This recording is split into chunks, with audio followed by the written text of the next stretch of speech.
Το ταξίδι μας συνεχίζεται εδώ στην Ιερουσαλήμ με την αναζήτηση της Κιβωτού της Διαθήκης. Τι θα γινόταν αν το πιο ισχυρό τεχνούργημα στην ανθρώπινη ιστορία δεν χάθηκε ποτέ?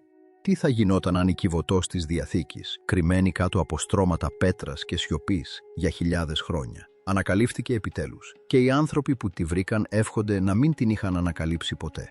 Πριν αποκαλύψουμε τα συγκλονιστικά στοιχεία, κάντε like και subscribe. Επειδή ορισμένες ανακαλύψεις είναι τόσο ανησυχητικές που αμφισβητούν όλα όσα νομίζαμε ότι ξέραμε για την ιστορία. Ξεκίνησε ως μια συνηθισμένη αρχαιολογική ανασκαφή στους απομακρυσμένους λόφους της Ιουδαίας. Καμία προσοχή από τα μέσα ενημέρωσης, καμία σημαντική χρηματοδότηση. Απλώς μια μικρή ομάδα που ακολουθούσε ενδείξεις από ένα αρχαίο χειρόγραφο που οι περισσότεροι μελετητές απέρριψαν ως θρύλο. Αλλά όλα άλλαξαν όταν ένα ραντάρ εδάφους ανίχνευσε έναν τεράστιο υπόγειο θάλαμο σχεδόν 9 μέτρα κάτω από την επιφάνεια. Οι διαστάσεις του τέριαζαν με αρχαίες περιγραφές, με απόκοσμη ακρίβεια. Και αυτό που περίμενε μέσα θα άφηνε άφωνους ακόμη και τους πιο σκληραγωγημένους ερευνητές. Θαμμένο κάτω από τεράστιες ασβεστολιθικές πλάκες ήταν ένα χρυσό σεντούκι που δεν έμοιαζε με τίποτα που είχαν δει ποτέ. Φαινόταν ανέγκυχτο από τον ίδιο τον χρόνο. Φτερωτές φιγούρες απλώνονταν στο καπάκι του, ακριβώς όπως περιγράφεται στις βιβλικές αφηγήσεις. Ωστόσο, τη στιγμή που ένας αρχαιολόγος άπλωσε το χέρι του προς το μέρος του, οι κάμερες έπαψαν να λειτουργούν, τα φώτα έσβησαν και ο ηλεκτρονικός εξοπλισμός έκλεισε χωρίς προειδοποίηση. Αυτό που συνέβη στη συνέχεια μόνο βάθινε το μυστήριο. Γύρω από το σεντούκι υπήρχαν δεκάδες αρχαίοι σκελετοί, παγωμένοι σε θέσεις τρόμου, ενώ παράξενοι μαυρισμένοι τείχοι από αιθάλη υποδήλωναν ότι ένα βίαιο γεγονός είχε κάποτε διαλυθεί στον θάλαμο. Το πιο ανατριχιαστικό απ' όλα ήταν ότι μια αναλογική ηχογράφηση που είχε διασωθεί κατέγραψε ένα χαμηλό ρυθμικό βουητό που κανείς δεν θυμόταν να άκουσε κατά τη διάρκεια της ανασκαφής. Μήπως αυτή είναι η πραγματική Κιβωτός της Διαθήκης? Και αν ναι, ποιο μυστικό έχει παραμείνει σφραγισμένο μαζί της για αιώνες? Μείνετε μαζί μας γιατί τα στοιχεία είναι πραγματικά εκπληκτικά. Το τεχνούργημα που αντεπιτέθηκε στο εργαστήριο. Οι επιστήμονες ήταν πρόθυμοι να εξετάσουν το τεχνούργημα, αλλά η Κιβωτός δεν συνεργάστηκε. Οι ακτίνες Χ απέτυχαν. Οι χημικές δοκιμές δεν ήταν οριστικές. Ακόμα και το ίδιο το υλικό δεν έβγαζε νόημα. Η χρυσή επιφάνεια δεν είχε καμία σχέση με κανένα γνωστό κράμα και ο ξύλινος πυρήνας από κάτω δεν έμοιαζε με κανένα είδος στη γη. Ήταν σαν η Κιβωτός να είχε φτιαχτεί από κάτι που δεν ήταν από αυτόν τον κόσμο. Τότε ήρθε η πιο παράξενη ανακάλυψη μέχρι τώρα. Ένα απαλό αλλά σταθερό ηλεκτρομαγνητικό πεδίο πάλονταν από το στήθος. Δεν ήταν τυχαίο. Είχε έναν ρυθμό σαν αργός καρδιακός παλμός. Στην αρχή φαινόταν ακίνδυνο, αλλά μέσα σε λίγες μέρες όσοι είχαν αγγίξει την Κιβωτό άρχισαν να υποφέρουν από παράξενες παρενέργειες. Ένας προς έναν ανέφεραν έντονα όνειρα, άλλα όμορφα, άλλα τρομακτικά. Ακολούθησαν αιμορραγίες από τη μύτη και στη συνέχεια προσωρινή τύφλωση. Ένας άντρας κατέρευσε στη μέση της πρότασης, ψιθυρίζοντας ότι άκουγε φωνές να τραγουδούν από μέσα στο στήθος. Παρόλα αυτά, συνέχισαν. Δεν ήθελαν να σταματήσουν μέχρι να φτάσει η κυβέρνηση. Χωρίς προειδοποίηση, στρατιώτες σφράγισαν την περιοχή. Η Κιβωτός απομακρύνθηκε υπό αυστηρή φρουρά. Συσκευάστηκε σε ένα δοχείο με μολύβδινη επένδυση που έφερε μόνο ένα παράξενο μαύρο σύμβολο. Ο εξοπλισμός κατασχέθηκε. Οι δορυφορικές εικόνες σβήστηκαν. Μέσα σε 24 ώρες, ολόκληρη η ομάδα είχε χωριστεί, ανακριθεί και αναγκαστεί να υπογράψει αυστηρές συμφωνίες εμπιστευτικότητας. Ήταν σαν να μην είχε συμβεί ποτέ η ανακάλυψη. Αλλά ένας τεχνικός, ο Ντάνιελ Νόξ, δεν ήταν έτοιμος να ξεχάσει. Πριν εξαφανιστεί, δημοσίευσε ένα απεγνωσμένο βίντεο στο διαδίκτυο. Σε αυτό περιέγραφε στρατιώτες που μετακινούσαν την Κιβωτό και ένα πλοίο έτοιμο να σαλπάρει με το κυβότιο. Την επόμενη μέρα, το βίντεο του Ντάνιελ εξαφανίστηκε. Το τηλέφωνο του έσβησε και εξαφανίστηκε. Ωστόσο, ο Ντάνιελ είχε στείλει κάτι πριν εξαφανιστεί. Ένα παλιό χειρόγραφο που αντιγράφηκε από έναν κύλινδρο που βρέθηκε κοντά στην Κιβωτό. Το έδωσε σε έναν έμπιστο φίλο στην Ιερουσαλήμ. Αυτό που αποκάλυψε αυτό το χειρόγραφο άλλαξε τα πάντα. Μιλούσε για μια δεύτερη κρυψώνα κάτω από το βουνό, όπου κάποτε βρίσκονταν 2 ναοί. Το όρος του ναού. Ένα μέρος τόσο ιερό και πολιτικά ευαίσθητο, που ακόμη και η σκέψη μιας ανασκαφής εκεί ήταν επικίνδυνη.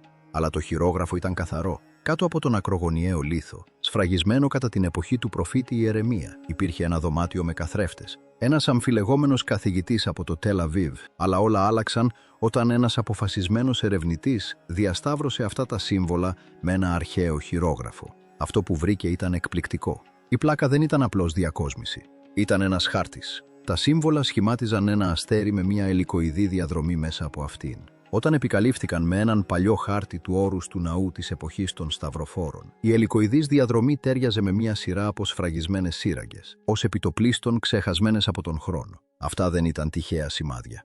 Ήταν μια κωδικοποιημένη διαδρομή που οδηγούσε σε κάτι κρυμμένο βαθιά κάτω από ένα από τα πιο ιερά μέρη στη γη. Αυτή η αποκάλυψη απηχούσε θρύλους που διατηρούσαν εδώ και καιρό οι Αιθίωπες ιερείς, οι οποίοι ισχυρίζονταν ότι πριν από αιώνες η Κιβωτός της Διαθήκης μεταφέρθηκε με πλοίο στην Αξόμ της Αιθιοπίας.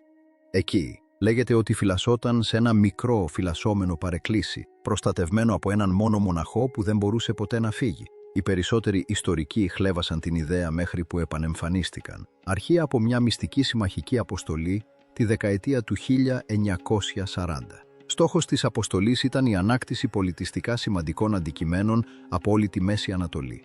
Αποχαρακτηρίστηκε δεκαετίες αργότερα. Τα έγγραφα της αποστολής ανέφεραν ένα μη καταχωρημένο δοχείο που ανακαλύφθηκε σε χώρο ανασκαφής στην Αίγυπτο. Δεν βρισκόταν σε κανένα μουσιακό απόθεμα, αλλά ένα όνομα εμφανιζόταν ξανά και ξανά. Ο Δόκτωρ Έμορι Φώστερ, ένας άπιαστος αρχαιολόγος που πιστεύεται ότι ενέπνευσε τον φανταστικό Ιντιάνα Τζόουνς. Η τελική του έκθεση περιέγραφε κάτι εξαιρετικό. Ένα λαμπερό χρυσό αντικείμενο που δεν έπρεπε να μετακινηθεί. Έπειτα σιωπή. Η αναφορά τελείωσε απότομα. Η τελευταία σελίδα είχε σκιστεί. Η τοποθεσία ήταν απόρριτη. Δεν ακούστηκε τίποτα άλλο γι' αυτό. Αυτό συνέβη μέχρι που ένας συνταξιούχος Αμερικανός πράκτορας των μυστικών υπηρεσιών έστειλε ένα δέμα σε έναν δημοσιογράφο από την Ιερουσαλήμ, ονόματι David Lewin. Μέσα υπήρχε μια θολή φωτογραφία Polaroid με ένα χρυσό σεντούκι περιτριγυρισμένο από ανθρώπους με προστατευτικές στολές. Στο πίσω μέρος κάποιος είχε γράψει «Σιναή 1968». Περιλαμβανόταν επίσης ένας χάρτης με κυκλωμένες περιοχές, μία από τις οποίες επικαλύπτονταν με μια σύγχρονη σάρωση ραντάρ που είχε ληφθεί λίγους μήνες νωρίτερα. Ο Λουέν ακολούθησε τα ίχνη μέσα από παλιούς χάρτες σταυροφόρων, πρώην αρχαιονόμους του Βατικανού, ακόμη και πρώην υπαλλήλους της Μοσάντ. Όσο πιο βαθιά έσκαβε, τόσο πιο παράξενη γινόταν η ιστορία. Σύμφωνα με μια επιστολή μέσα στο πακέτο, η Κιβωτός είχε μετακινηθεί 3 φορές από τον Δεύτερο Παγκόσμιο Πόλεμο και, κατά κάποιο τρόπο, είχε επιστρέψει πρόσφατα στον αρχικό της θάλαμο κάτω από το όρος του ναού. Κανείς δεν ήξερε γιατί. Η επιστολή τελείωνε με μια προειδοποίηση. Προετοιμάζονται. Κάτι έρχεται. Λίγο αργότερα, ο Λουέν έλαβε ένα μικρό κουτί στην πόρτα του. Δεν υπήρχε διεύθυνση επιστροφής. Μέσα υπήρχαν ασημένια σέκελ από την περίοδο του Δεύτερου Ναού. Αλλά σε αντίθεση με άλλα σε μουσεία, αυτά ήταν ανέγκυχτα, παρθένα, σαν να μην είχαν δει ποτέ το φως της ημέρας. Τι κι αν βρίσκεται κάτω από την Ιερουσαλήμ, μπορεί να είναι παλαιότερο.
Πιο παράξενη και πολύ πιο επικίνδυνη από τι φανταζόμασταν ποτέ, η αμφιλεγόμενη ανακάλυψη του Ρον Βάιατ. Για αιώνες, πιστοί σε όλο τον κόσμο αναρωτιόντουσαν «Πού είναι η Κιβωτός της Διαθήκης?»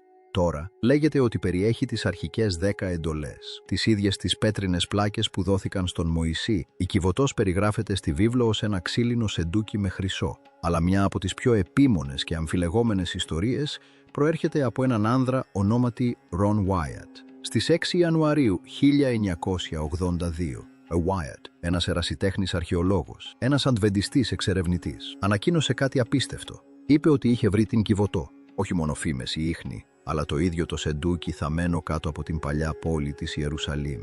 Και όχι οπουδήποτε. Σύμφωνα με τον Wyatt, η Κιβωτός ήταν κρυμμένη σε έναν θάλαμο ακριβώς κάτω από το μέρος όπου σταυρώθηκε ο Ιησούς από τη Ναζαρέτ. Ισχυρίστηκε ότι δεν ήταν σύμπτωση το γεγονός ότι η τοποθέτηση της Κιβωτού είχε προβλεφθεί από αρχαία προφητεία. Ιστορικά, η Κιβωτός φυλασσόταν στον πρώτο ναό, πολλές από αυτές τις σύραγγες εξακολουθούν να υπάρχουν σήμερα. Με την πάροδο του χρόνου, οι αρχαιολόγοι έχουν βρει κομμάτια κεραμικής, εργαλεία και ιερά αντικείμενα μέσα σε αυτά. Αλλά ο Wyatt ισχυρίστηκε κάτι ακόμη μεγαλύτερο. Είπε ότι κατά τη διάρκεια της πολιορκίας, οι Ισραηλίτες έκρυψαν την Κιβωτό σε μία από αυτές τις σύραγγες βαθιά, μέσα σε έναν θάλαμο που ήταν σφραγισμένος και ξεχασμένος. Και πίστευε ότι την είχε εντοπίσει. Φυσικά δεν συμφώνησαν όλοι. Πολλοί ειδικοί απέρριψαν την ιστορία του Wyatt, χαρακτηρίζοντας την αδύνατο να αποδειχθεί. Ωστόσο, άλλοι, συμπεριλαμβανομένων θρησκευτικών ομάδων, πήραν τον ισχυρισμό του στα σοβαρά, ειδικά όταν τον συνδύασαν με στοιχεία από παλιά χειρόγραφα, παράξενα ευρήματα ραντάρ και την ιδέα ότι η Κιβωτός είχε τοποθετηθεί κάτω από έναν λόφο που ονομάζεται Γόλθα, την τοποθεσία που πολλοί πιστεύουν ότι ήταν ο τόπος της σταύρωσης. Αν ο Wyatt είχε δίκιο, τότε η Κιβωτός βρισκόταν ήσυχα κάτω από μία από τις πιο ιερές πόλεις στον κόσμο, κρυμμένη σε κοινή θέα για πάνω από 2.000 χρόνια. Και τώρα, με νέες σαρώσεις και ένα μυστηριώδες μαγνητικό πεδίο που εντοπίστηκε κοντά, κάποιοι αρχίζουν να αναρωτιούνται αν ο ισχυρισμός του Wyatt ήταν κάτι περισσότερο από μια απλή ιστορία, μια προφητεία κρυμμένη σε πέτρα. Πολύ πριν ο Ρον Wyatt πατήσει το πόδι του στην Ιερουσαλήμ, είχε υποθεί μια προφητεία. Μια προφητεία που κάποιοι πιστεύουν ότι προέβλεψε την ανακάλυψή του. Το 1901, μια γυναίκα ονόματι Ellen G. White, μια σεβαστή χριστιανή συγγραφέας και οραματίστρια, έγραψε κάτι ανατριχιαστικά συγκεκριμένο. Είπε ότι οι πέτρινες πλάκες που είχαν χαραχθεί από το ίδιο το δάχτυλο του Θεού και δόθηκαν στον Μωυσή στο όρος Σι, εξακολουθούσαν να βρίσκονται μέσα στην Κιβωτό της Διαθήκης. Κρυμμένες, ανέγκυχτες και περίμεναν μια στιγμή που θα είχε επιλέξει ο Θεός. Προειδοποίησε ότι όταν θα ερχόταν η κατάλληλη στιγμή, ο Θεός θα τα αποκάλυπτε στον κόσμο. Όχι μόνο ως ιερά κοιμήλια, αλλά ως μαρτυρία κατά της περιφρόνησης των εντολών του από τον κόσμο. Για πολλούς μελετητές της βίβλου, συμπεριλαμβανομένου του Ρον Wyatt, αυτή δεν ήταν απλώς ποιητική γλώσσα. Ήταν ένα θεϊκό στοιχείο. Ο Wyatt πίστευε σε αυτό που έλεγε το βιβλίο του Αμώς, ότι ο Θεός αποκαλύπτει τα μυστικά του μέσω των προφητών του. Και η προφητεία της Ellen White που διατυπώθηκε 81 χρόνια πριν από την υποτιθέμενη ανακάλυψη του Wyatt ήταν πολύ ακριβής για να αγνοηθεί. Κατά τη διάρκεια της ανασκαφής του, το πρώτο σημαντικό έβριμα του Wyatt ήταν μια παράξενη πλάκα βωμού που προεξήχε από την επιφάνεια του βράχου. Πίστευε ότι ανήκε σε μια πρώιμη χριστιανική εκκλησία, ίσως χτισμένη τον 1ο αιώνα. Αν αυτό ήταν αλήθεια, σήμαινε ότι οι πρώτοι ακόλουθοι του Ιησού γνώριζαν ήδη ότι αυτός ο χώρος είχε βαθύ πνευματικό νόημα. Τότε τα πράγματα έγιναν ακόμη πιο συναρπαστικά. Η ομάδα του Wyatt ανακάλυψε 4 ορθογώνιες τρύπες λαξευμένες στην πέτρα, όπως ακριβώς οι τρύπες για τους στήλους που χρησιμοποιούνταν για τις ρωμαϊκές σταυρώσεις. Οι ιστορικοί γνωρίζουν ότι η περιοχή όπου πέθανε ο Ιησούς είδε πολλές εκτελέσεις με την πάροδο του χρόνου, αλλά μία από τις τρύπες ξεχώριζε. Ήταν τοποθετημένη ελαφρώς ψηλότερα από τις άλλες. Αυτό θα ήταν το σημείο για την πιο σημαντική ή την πιο καταδικασμένη προσωπικότητα της εποχής. Σύμφωνα με τα Ευαγγέλια, αυτός ο άνθρωπος ήταν ο Ιησούς. Και τότε ο Wyatt βρήκε κάτι άλλο. Μια τετράγωνη πέτρα είχε τοποθετηθεί σε εκείνη την κεντρική τρύπα σαν πόμα. Είχε λαβές για τα δάχτυλα και στις δύο πλευρές. Όταν ο Wyatt την τράβηξε, παρατήρησε μια βαθιά ρογμή που διαπερνούσε τον βράχο ακριβώς κάτω από το σημείο όπου θα βρισκόταν ο Κύριος Σταυρός. Ο Wyatt σκέφτηκε αμέσως το Ευαγγέλιο του Ματθαίου, όπου λέει ότι η γη σύστηκε και οι βράχοι σχίστηκαν όταν πέθανε ο Ιησούς. Μήπως αυτή είναι η ρογμή? Αν ναι, τότε δεν επρόκειτο απλώς για αρχαιολογία. Ήταν προφητεία που ξεδιπλωνόταν μπροστά στα μάτια τους και η Κιβωτός της Διαθήκης κρυμμένη από κάτω μπορεί να ήταν ένας σιωπηλός μάρτυρας τόσο του νόμου του Θεού όσο και της στιγμής της τελικής εκπλήρωσής του. Τη στιγμή που ο Wyatt ισχυρίστηκε ότι βρήκε την Κιβωτό, το ταξίδι του Ρον Wyatt πήρε μια απότομη τροπή όταν αυτός και η ομάδα του σκόνταψαν σε ένα κρυφό δίκτυο αρχαίων σπηλαίων κάτω από την Ιερουσαλήμ. Πίστευε ότι αυτές οι σύραγγες ήταν μέρος ενός ξεχασμένου συστήματος, σφραγισμένου και ανέγκυχτου από τους βιβλικούς χρόνους. Σε μια συνέντευξη του 1999, λίγο πριν από τον θάνατό του, ο Wyatt περιέγραψε τι συνέβη στη συνέχεια. «Μόλις βρήκαμε αυτό το μέρος», είπε, «ήξερα ότι έπρεπε να μπω μέσα σε αυτήν την ερημιά, σύραγγα με σύραγγα, θάλαμο με θάλαμο, μέχρι να βρω την Κιβωτό της Διαθήκης, αλλιώς δεν θα την έβρισκα. και στις 6 Ιανουαρίου 1982, γύρω στις 2:00 το απόγευμα, είπε ότι τη βρήκε, αλλά δεν ήταν σε μια μεγαλοπρεπή έκθεση. Αντίθετα, ήταν θαμμένη σε κάτι που έμοιαζε με ξέσπασμα πανικού. Ο θάλαμος ήταν γεμάτος με συντρίμμια. Έπιπλα από τον πρώτο ναό, δέρματα ζώων, ξύλινες σανίδες και πέτρα, όλα στιβαγμένα μαζί, σαν κάποιος να είχε προσπαθήσει να τα κρύψει βιαστικά. Ο Γουάιατ πίστευε ότι η Κιβωτός είχε θαυτεί σκόπιμα κάτω από αυτά τα στρώματα για προστασία. Και να που ήταν εκεί, το χρυσό σεντούκι να αναπαύεται σιωπηλά στο σκοτάδι. Τότε παρατήρησε κάτι παγωμένο. Μια ρογμή στην οροφή έτρεχε ακριβώς πάνω από την Κιβωτό. Μέσα σε αυτό υπήρχε μια παράξενη μαύρη ουσία, ξεραμένο αίμα. Φαινόταν ότι ένα μέρος της είχε στάξει πάνω στην πέτρινη θήκη που περιέβαλε την Κιβωτό. Το συμπέρασμα του Γουάιατ ήταν ότι η ρογμή είχε σχηματιστεί κατά τη διάρκεια του σεισμού που ακολούθησε τον θάνατο του Ιησού. Σε μια από τις επιστολές του εξήγησε ότι όταν ο Χριστός τρυπήθηκε από το δόρυ του Ρωμαίου στρατιώτη, το αίμα και το νερό που έρεαν από την πληγή είχαν στάξει μέσα από αυτήν, ακριβώς στη ρογμή, και είχαν προσγειωθεί στο ηλαστήριο της Κιβωτού της Διαθήκης. Για αυτόν δεν ήταν σύμπτωση. Αντιχούσε αυτό που είχε κάνει ο Μωυσής στην αρχαιότητα, ψεκάζοντας αίμα στις πλάκες για να σφραγίσει τη Διαθήκη του Θεού με τον Ισραήλ. Τώρα, αιώνες αργότερα, ο Γουάιατ πίστευε ότι το αίμα του Ιησού είχε εκπληρώσει αυτή τη Διαθήκη για άλλη μια φορά, αυτή τη φορά για όλη την ανθρωπότητα. Αλλά ο Γουάιατ ισχυρίστηκε επίσης κάτι ακόμα πιο παράξενο. Αν και προσπάθησε να φωτογραφίσει και να κινηματογραφήσει την Κιβωτό, καμία από τις εικόνες δεν βγήκε. Πίστευε ότι ήταν θεϊκή παρέμβαση. Κατά την επιστροφή του, είπε ότι συνάντησε 4 αγγέλους που φύλαγαν την Κιβωτό. Αλλά θα ερχόταν η μέρα που ένας παγκόσμιος θρησκευτικός νόμος θα επέβαλε την αποκάλυψη της αλήθειας. Ο Γουάιατ δεν σταμάτησε εκεί. Ισχυρίστηκε επίσης ότι είχε βρει την Κιβωτό του Νόε, τις Άγκυρες, τον πύργο της Βαβέλ, ακόμη και τους τάφους του Νόε και της συζύγου του. Ίσως το πιο αμφιλεγόμενο ήταν ότι ισχυρίστηκε ότι είχε ελέγξει το αίμα του, Χριστού που βρέθηκε στη ρογμή και είπε ότι είχε μόνο 24 χρωμοσώματα, όχι 46. Πίστευε ότι αυτό αποδείκνυε ότι ο Ιησούς δεν είχε επίγειο πατέρα. Φυσικά, οι επικριτές έσπευσαν να τα απορρίψουν όλα. Επιστήμονες, ιστορικοί, ακόμη και ηγέτες στην εκκλησία του Γουάιατ απέρριψαν τους ισχυρισμούς του. Αλλά παρά τις αντιδράσεις, πολλοί εξακολουθούν να πιστεύουν στο έργο του. Η έρευνά του έχει διαφυλαχθεί από την αρχαιολογική έρευνα Γουάιατ και μέχρι σήμερα οι οπαδοί συνεχίζουν να διαδίδουν το μήνυμά του, την ιερή δύναμη της Κιβωτού. Με την πάροδο του χρόνου, για τους αρχαίους Ισραηλίτες, η Κιβωτός της Διαθήκης ήταν κάτι περισσότερο από ένα απλό ξύλινο σεντούκι. Ήταν το πιο ιερό πράγμα στη γη, γνωστή ως η Κιβωτός της Μαρτυρίας, η Κιβωτός του Θεού ή απλώς η Κιβωτός. Ήταν φημισμένη για την καθαρή χρυσή διακόσμησή της και τα 2 χρυσά χερουβίμ στο κάλυμά της. Ήταν κάτι περισσότερο από ένα σύμβολο. Θεωρούνταν ότι περιείχε την πραγματική παρουσία του Θεού. Σύμφωνα με τη βίβλο, η Κιβωτός περιείχε τις πέτρινες πλάκες με τις 10 εντολές, τις οποίες ο Θεός έδωσε στον Μωυσή στο όρος Σι. Άλλα κείμενα αναφέρουν ότι περιείχε επίσης τη ράβδο του Ααρών, η οποία είχε μεταμορφωθεί θαυματουργικά σε φίδι, και ένα δοχείο μάνα, το ψωμί από τον ουρανό που έθρεψε τους Ισραηλίτες στην έρημο. Η Κιβωτός κατασκευάστηκε ακριβώς σύμφωνα με το σχέδιο που έδωσε ο Θεός στον Μωυσή.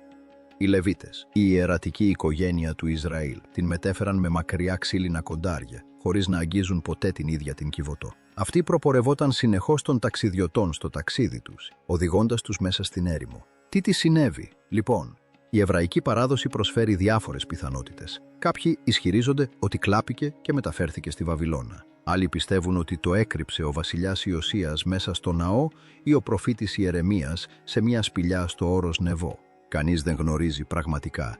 Η Αιθιοπική Ορθόδοξη Εκκλησία πιστεύει ότι η Κιβωτός είναι ασφαλής στην Αξούμ, φυλαγμένη από έναν μόνο μοναχό που δεν φεύγει ποτέ από το παρεκκλήσι. Εν τω μεταξύ, η φυλή Λέμπερ της Νότιας Αφρικής ισχυρίστηκε ότι είναι απόγονοι των αρχαίων, ιερέων που κάποτε φύλαγαν την Κιβωτό και έχουν ένα αντίγραφο στη Ζιμπάμπουε ως απόδειξη. Σύμφωνα με άλλους θρύλους, η Κιβωτός μεταφέρθηκε στη Ρώμη της Ιρλανδίας ή ακόμη και θαύτηκε σε άγνωστη τοποθεσία για να μην πέσει σε χέρια εχθρών. Ενώ κανείς δεν μπόρεσε να επιβεβαιώσει την αυθεντικότητα κανενός από αυτούς τους ισχυρισμούς, το μυστήριο της Κιβωτού συνεχίζει να εμπνέει πίστη, συζήτηση και φαντασία σε όλο τον κόσμο. Έχει εμφανιστεί σε όλα, από θρησκευτικά δόγματα και ιερές γραφές, μέχρι ταινίες όπως το Raiders of the Lost Ark, όπου απεικονίζεται ως πηγή δύναμης, θείας κρίσης και μυστηρίου. Για τους χριστιανούς, η Κιβωτός αντιπροσωπεύει τη λειτουργία του Χριστού ως το απόλυτο ηλαστήριο. στο Ισλάμ, αναφέρεται στο Κοράνι. Ακόμα και η πίστη Μπαχάη τη θεωρεί με πνευματική ευλάβεια. Παρά τον συμβολισμό και την ιερή ιστορία, ένα ερώτημα παραμένει. Πού βρίσκεται τώρα? Έχει πραγματικά βρεθεί? Αρχαιολόγοι και ειδικοί στη βίβλο εξακολουθούν να αναζητούν στοιχεία, όχι μόνο για να βρουν τον τελευταίο τόπο ανάπαυσης της Κιβωτού, αλλά και για να κατανοήσουν γιατί η ιστορία της ήταν τόσο σημαντική για τους αρχαίους πιστούς. Μερικοί αναλυτές πιστεύουν ότι το σχέδιο ήταν εμπνευσμένο από αιγυπτιακά ή βεδαβινικά έθιμα. Άλλοι πιστεύουν ότι η λειτουργία της Κιβωτού ήταν πάντα πνευματική, επιτρέποντας στην ανθρωπότητα να αισθάνεται πιο κοντά στο Θείο. Ιερουσαλήμ από χρυσό. Ένα νέο στοιχείο. Κοντά στην τελευταία γνωστή τοποθεσία της Κιβωτού, στην καρδιά της αρχαίας Ιερουσαλήμ, όπου κάποτε πιστεύετε ότι βρισκόταν η Κιβωτός της Διαθήκης. Μια εκπληκτική ανακάλυψη έχει εκπλήξει τους αρχαιολόγους. Ένα αρχαίο χρυσό δαχτυλίδι, θαμμένο για πάνω από 2.000 χρόνια, μόλις ανακαλύφθηκε. Το μικροσκοπικό δαχτυλίδι με μια κόκκινη πολύτιμη πέτρα βρέθηκε στο χώρο ανασκαφής του χώρου στάθμευσης Γκιβάτη, στην πόλη του Δαβίδ, λίγα μόλις βήματα μακριά από το όρος του ναού, όπου φέρεται να φυλασσόταν η Κιβωτός της Διαθήκης στα Άγια των Αγίων.